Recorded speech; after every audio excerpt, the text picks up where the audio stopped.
అదే RTV app వార్తల్ని క్షణాల్లో చదివే అవకాశం ఉంటుంది. ఒక న్యూస్ పేపర్, ఒక టెలివిజన్ ఛానల్ మీ చేతుల్లో ఎప్పుడూ ఉంటాయి.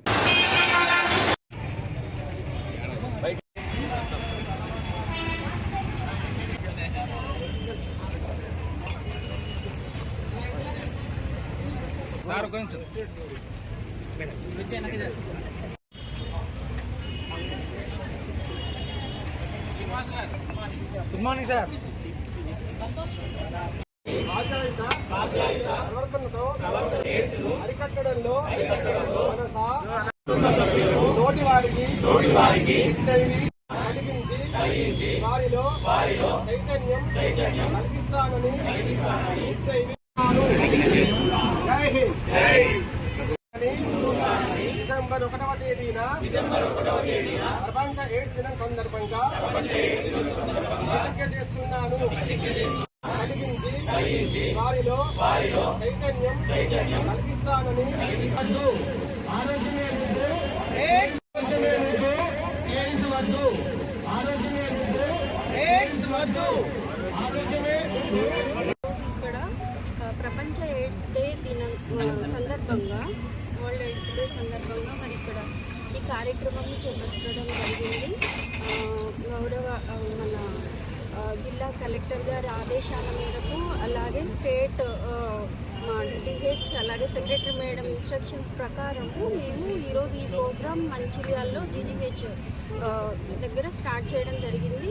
ఈ ప్రోగ్రాము ఈరోజు ప్రతి ఒక్క ప్రాథమిక ఆరోగ్య కేంద్రము, యూపీహెచ్సి, అలాగే బీడీకే బస్తీ దవాఖానాల్లో కూడా, అలాగే ప్రతి సబ్ సెంటర్లో కూడా, ప్రతి గ్రామంలో, ప్రతి వార్డ్ లెవెల్లో కూడా ఈ ప్రోగ్రాం ఇక్కడ అవగాహన కార్యక్రమం అనేది ఈ వ్యాధి గురించి చేయడం జరుగుతుంది.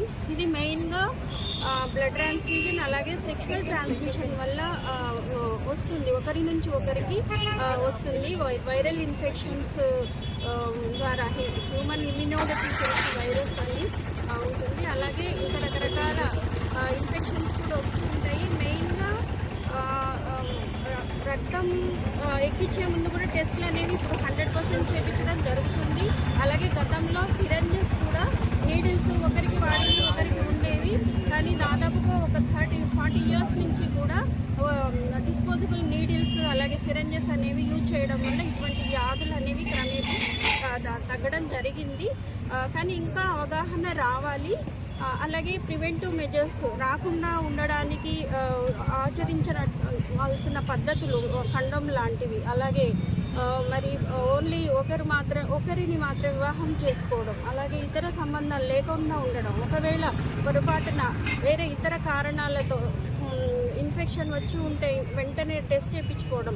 సెక్షువల్లీ ట్రాన్స్మిటెడ్ ఇన్ఫెక్షన్స్ ఉన్నవారు హై రిస్క్ పీపుల్ కాబట్టి వారికి కూడా ఈ టెస్ట్ చేయించి ఒకవేళ పాజిటివ్ వస్తే ట్రీట్ చేయడం. అలాగే ప్రతి గర్భిణీ స్త్రీకి కూడా హెచ్ఐవి టెస్ట్ మన దేశం అంతా కూడా జరుగుతుంది. మంచిర్యాలలో కూడా మేము చేయించి ఉండడం జరిగింది. గర్భిణీ స్త్రీలకి రాలేదు, కానీ ఒక 6గురికి మాత్రం డెలివరీ టైంలో డిటెక్ట్ చేయడం జరిగింది. వారికి ట్రీట్మెంట్ కూడా ఇవ్వడం జరుగుతుంది.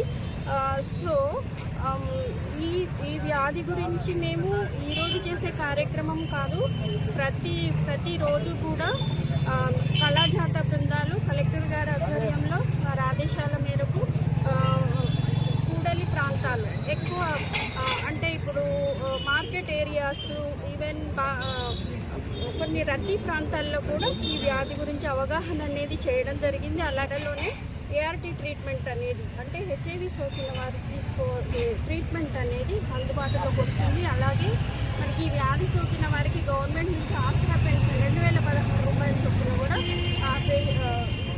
అర్హత కలిగే వారికి ఇవ్వడం జరుగుతుంది అన్నమాట. సో ఇవన్నీ కూడా ప్రతి ఒక్కరు కూడా తమ వంతు బాధ్యతగా ఈ వ్యాధి గురించి తెలుసుకోవాలి, నివారణ పద్ధతులు తెలుసుకోవాలి. ఇలా చేయడం వల్ల ఏంటంటే మంచిర్యాలలో ఈ వ్యాధి లేకుండా చేసుకోవచ్చు. మరిన్ని వీడియోస్ కోసం ఛానల్ ని సబ్స్క్రైబ్ చేయండి. లేటెస్ట్ అప్డేట్స్ కోసం వాట్సాప్ ఛానల్ ని ఫాలో చేయండి. అండ్ లింక్ డిస్క్రిప్షన్ లో ఉంది.